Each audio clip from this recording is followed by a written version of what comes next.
బంగారాన్ని విడిపించి ఆ రోజు ఆన్లైన్ రేటుకే మేము కొంటాం. Sharma gold company. నమస్తే రమ్మగారు. నమస్తే చెయ్య. రమ్మగారు, మనకి తొలి ఏకాదశి వస్తుంది. మరి ఏకాదశి యొక్క విశిష్టత, ఆ రోజు అనుసరించాల్సిన విధి విధానాలు ఇంకొకసారి మాట్లాడుకుందాం. ఏటా చెప్పుకునేదే మళ్ళీ చెప్తాం. ఈ నెలలో జూలైలో 3 ఏకాదశులు వచ్చినాయి జయ. అవును, 2వ తారీఖు వచ్చింది, రేపు 17వ తారీఖు తొలి ఏకాదశి వస్తుంది, మళ్ళీ నెలాఖరు 30వ తారీఖు కూడా ఇంకో ఏకాదశి, 3వ ఏకాదశి వస్తుంది. చాలా రేర్ గా ఆ వస్తుంది. 3 ఒకే నెలలో రావడం కొంచెం రేరే. మాసం అంటే మాసాల్లో అని అనటానికి వీల్లేదు. ఈ మన ఆషాఢంలో వచ్చే 2 ఏకాదశులు ఇందులోనే ఉన్నాయి. జ్యేష్ఠంలోని ఇచ్చే 2వ ఏకాదశి కూడా ఈ నెలలోనే వచ్చేసింది. 3 ఉపవాసాలు వచ్చినాయి. తొలి ఏకాదశి అంటే దేవశయని ఏకాదశి అంటారు. శయనైకాదశి దీని పేరు.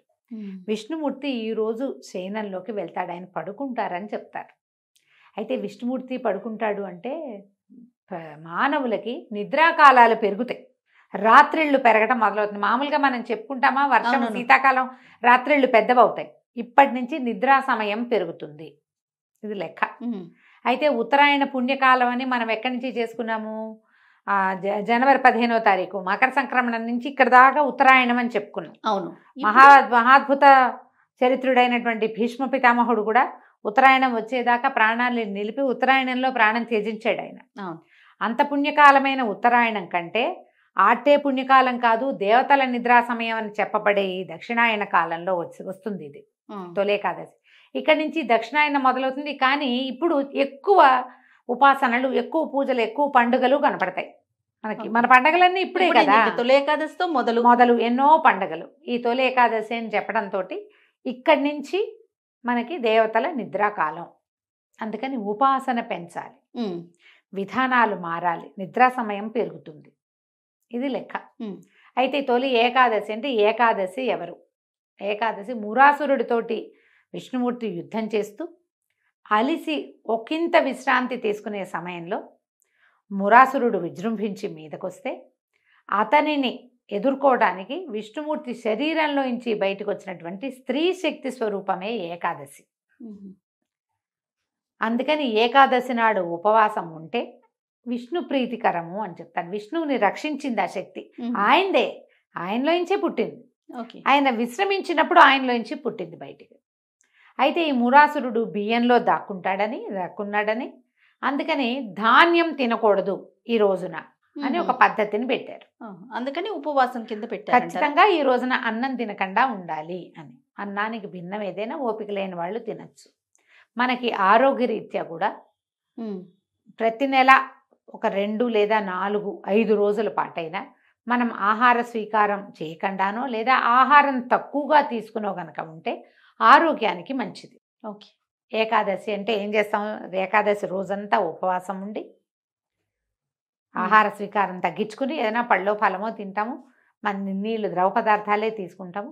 ద్వాదశి నాడు తెల్లవారి పారణ చేస్తాం, ద్వాదశి పారణ భోజనం తీసుకుంటాం.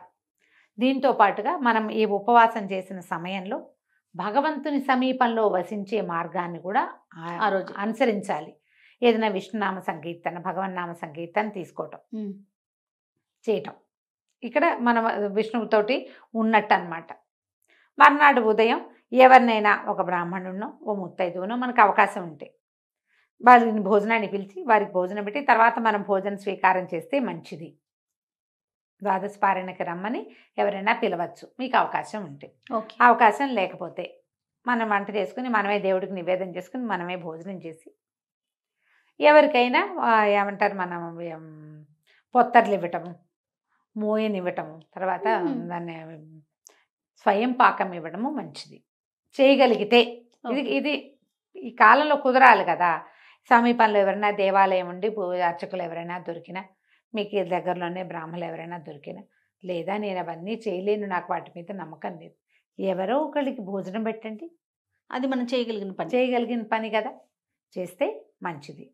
ఇప్పుడు ఈ కాలంలో ఇక్కడి నుంచి మొదలుపెట్టి, ఎప్పుడు తొలి ఏకాదశి నుంచి మొదలుపెట్టి కార్తీక శుద్ధ ఏకాదశి, ఉత్థాన ఏకాదశి దాకా, అంటే ఇప్పుడు శయన ఏకాదశి, అది ఉత్థాన ఏకాదశి, 4 నెలల కాలాన్ని చాతుర్మాస్యంగా చెప్తారు. ఈ చాతుర్మాస్య దీక్షలో మనకి గురువుగారు చాలామంది, జిఎస్ స్వామి వారు చాతుర్మాస్య దీక్షలో ఉన్నారు అని చెప్తాం కదా. అవునండి. మన శృంగేరి పీఠాధిపతి చాతుర్మాస్య దీక్షలో ఉన్నారని. చాతుర్మాస్య దీక్షలో ఉన్నప్పుడు వారున్న ప్రదేశం నుంచి వేరే చోటకు వెళ్ళి ఎక్కడికి ప్రయాణాలు చేయకూడదు. ప్రయాణం చేయకుండా ఉంటారు. ఎందుకంటే ఇది వర్షాకాలం వస్తుంది, ఈ కాలంలో ప్రయాణాలు మంచివి కాదని పాత రోజుల్లో ఈ నియమం పెట్టి ఉండొచ్చు. మామూలు మనలాంటి వాళ్ళు కూడా చాతుర్మాస్యం చేసుకోవచ్చు. చాతుర్మాస్యం ఈ 4 నెలలు విష్ణువుని పూజించే విధానం. రోజు విష్ణుమూర్తికి అభిషేకం చేయటం ముక్తి లభిస్తుందట. రోజు తులసితోటి అర్చన చేయటం, నందివర్ధనం పువ్వులతోటి అర్చన చేయటం, ప్రతిరోజు చాతుర్మాస్యంలో దేవాలయ దర్శనం చేయటం, ప్రతిరోజు విష్ణు సహస్రనామ పారాయణ చేయటం, శివపారాయణ కూడా, శివనామం కూడా. ఇది ఓన్లీ విష్ణువుకే అని చెప్పడానికి ఏం లేదు. చాతుర్మాస్యంలో శివదీక్ష కూడా శివనామ స్మరణ చేసుకోవచ్చు. పంచాక్షరి ప్రతిరోజు విధిగా ఎన్నిసార్లు చేయాలని, ప్రతిరోజు గాయత్రి చేయటం, ఇలా ఏదైనా ఈ చాతుర్మాస్యంలో ఎవరైనా చేయొచ్చు. చాతుర్మాస్య దీక్ష ప్రత్యేకంగా తీసుకునే వాళ్ళు ఏంటంటే దీనికి కుల మత వయో విచక్షణ ఏమీ లేదు. గృహస్థులు తీసుకుంటారు, వాళ్ళకి అవకాశం ఉంటుంది. మొదటి మాసం అంటే ఇప్పుడు తొలి ఏకాదశి నుంచి మళ్ళీ నెల దాకా కూరలు తినరు. 2వ నెలలో పెరుగు తినరు. 3వ నెలలో పాలు తీసుకోరు. 4వ నెలలో ఏ పప్పు దినుసులు తీసుకోరు. ఇది నియమం. ఇది నియమం. ఈ నియమం. దీంతో పాటుగా మనం ఏం చేయొచ్చు చాతుర్మాస్యంలో, ఇవన్నీ మనం పాటించలేం. మనం పాటించగలిగేవి కొన్ని ఉన్నాయి. 4 నెలలు భగవద్గీత చదవండి, భాగవత పారాయణ చేయండి, ఏదైనా పురాణ శ్రవణం చేయండి, ప్రతిరోజు 4 మంచి మాటలు వినండి. ఇలా మనం చాతుర్మాస్య దీక్ష చేసుకోవచ్చు. ఏదైనా చేయొచ్చుగా మనం. మహాభారతం వినొచ్చు, భాగవతం వినొచ్చు, రామాయణం వినొచ్చు, శివపురాణము, విష్ణు పురాణము, ఎవరైనా ఎవరేది చెప్తే ఏదో ఒక పురాణ శ్రవణం చేయటం, లేదా దేవాలయానికి వెళ్ళటం, లేదా పూజ చేసుకోవటం. ప్రతిరోజు దీపం 4 నెలలు 2 పూట్ల దీపం. అలవాట్లేదు దీపాలు పెట్టేది, ఒక పూటే పెడతాం. ఈ 4 నెలలు 2 పూట్ల దీపం పెట్టండి.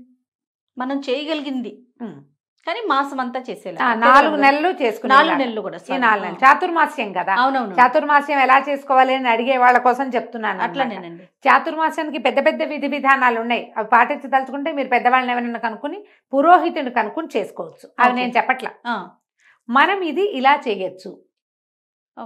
ప్రతిరోజు చేసుకునేవి. ఇక్కడి నుంచి మొదలుపెట్టి చేసుకోవటం. మనం తొలి ఏకాదశికి వస్తే తొలి ఏకాదశి నాడు పేలపిండిని నివేదన చేసి తీసుకుంటారు. పేలపిండి అంటే పేలాలు, జొన్నలు వేయించి, బియ్యం పేలాలు చేయరు, వడ్ల పేలాలు కాకుండా జొన్న పేలాలు చేస్తారు ఎక్కువగా. జొన్న పేలాలు చేసుకోవటం. తర్వాత వాటిని చక్కగా దంచి బెల్లము కొంచెం ఏలక పొడి చేర్చి దంచి పేలపొడి పిండిని నివేదన చేసి భగవంతుడికి పేలపిండి పంచుకోవచ్చు, తినచ్చు. ఈరోజు విశేషం అది. ఇక్కడి నుంచి మనకి దక్షిణాయనం మొదలవుతుంది. ఇది ఎప్పటిదాకా ఉంది, మళ్ళా జనవరి దాకా, జనవరి 15వ తారీఖు దాకా ఈ దక్షిణాయనం నడుస్తుంది. ఈ లోపల ఇప్పుడు ఈ మాసం అయిపోగానే శ్రావణం వస్తుంది. శ్రావణం అంతా పూజలు. తర్వాత భాద్రపదంలో మొదటి 9-10 రోజులు మనం గణపతిని ఆరాధిస్తాం. తర్వాత పితరులని ఆరాధించే 15 రోజులు వస్తాయి, ఆరాధన. అక్కడి నుంచి మళ్ళా ఇది వస్తుంది, ఆశ్వీజ మాసం వస్తుంది. అమ్మవారి కోసం 10 రోజులు సేవించుకుంటాం. ఆశ్వీజం వెళ్ళేసరికల్లా కార్తీక మాసం, ఆ తర్వాత మార్గశిర విష్ణు మాసము వచ్చేస్తాయి. అంతా ప్రతి నెల ఏదో ఒక పూజా విధానంగానే ఉంటుంది. ఎవరెవరు ఎంతెంత చేయగలిగితే అంతంత చేయటం. చాతుర్మాస్యం అందరూ చేయొచ్చని చెప్తున్నాను కదా. ఒకవేళ మాంసాహారం తీసుకునే అలవాటు ఉన్న వాళ్ళు ఉంటే కనుక మీరు భగవదారాధనలో ఉండదలుచుకుంటే ఈ 4 నెలలు తినడం మానేయచ్చు. అది కూడా ఒక నియమం. తర్వాత కార్తీకంలో కూడా తినము, ఇన్ని నెలలు తినకుండా ఉండలేమంటే గది మీ ఇష్టం. అది ఎవరెవరి విచక్షణ బట్టి, అవకాశాన్ని బట్టి చేసుకోవచ్చు. విష్ణువారాధనకి ఉత్తమమైన కాలంగా చెప్తారు ఈ 4 నెలలు.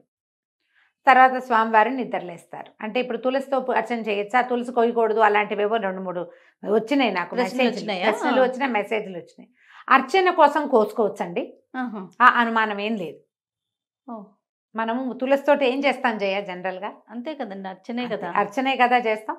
అర్చన కోసం తులసి కోసుకొని అర్చన చేసుకోవచ్చు. అవకాశాన్ని బట్టి చేసుకోండి. ఈ తొలి ఏకాదశి నాడు ఉపవాసం ఉండటం, మర్నాడు వచ్చే ద్వాదశి నాడు పొద్దునే ద్వాదశి పారాయణ చేసుకుని ఎవరికైనా భోజనం పెట్టడం, ఏదైనా మీ అవకాశాలను బట్టి దేవాలయ దర్శనం చేసుకోవడం. ఏకాదశి నాడే చాలా హడావిడిగా ఉంటాయి దేవాలయాలన్నీ, మీ అవకాశం దేవాలయానికి వెళ్ళలేకపోతే ఇంట్లో భాగవతమో భారతమో భగవద్గీతో స్వయంగా చదువుకోండమ్మా. వినడం మంచిది, ఎప్పుడు కూడా వినటం మంచిది. మీకు అవకాశం ఉండి చదవగలిగి ఉంటే స్వయంగా చదవండి, అది ఇంకా మంచిది కదా. అది ఇంకా చాలా అంటే చాలా మరీ మంచిది, మరీ మంచిది. చేయండి అట్లా. అవకాశం ఉన్నవాళ్ళు ఏకాదశులు సంవత్సరం అంతా చేసుకోవచ్చు. ఓకే. చాతుర్మాస్యంలోనే ఏకాదశులు చేస్తాం అని పెట్టుకుంటే ఇవి కూడా 8 ఏకాదశులు వస్తాయి కదా, ఇవి వస్తాయిగా. అవకాశాన్ని బట్టి ఈ ఏకాదశులైనా కూడా మీరు నియమంగా ఉండి చేసుకోవచ్చు.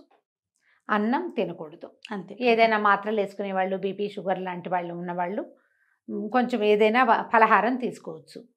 ఒకవేళ గర్భవతులు, పిల్లలకి పాలిచ్చేవాళ్ళు, నాకు 4వ నెల నేను చేయొచ్చా, 3వ నెల నేను చేయొచ్చా, ఇవి అడగండమ్మా. చెయ్యొద్దు. ఏకాదశి ఉపవాసం మాత్రం ఉండపోకండి. మీకు అవసరమైన ఆహారాన్ని తీసుకోండి.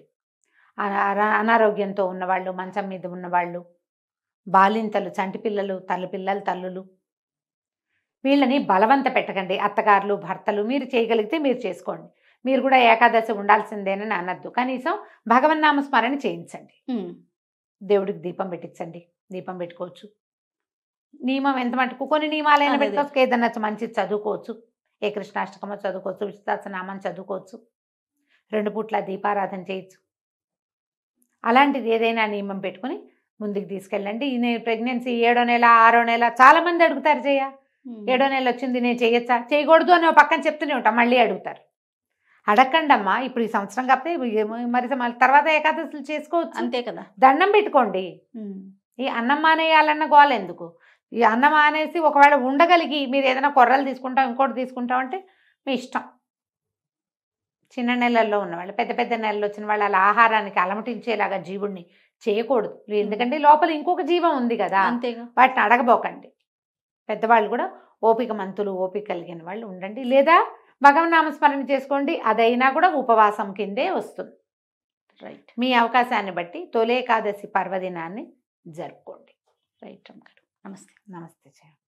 సుమన్ టీవీలో మీ పర్సనల్ అండ్ బిజినెస్ ప్రమోషన్స్ కోసం కింది నెంబర్కి కాంటాక్ట్ చేయండి.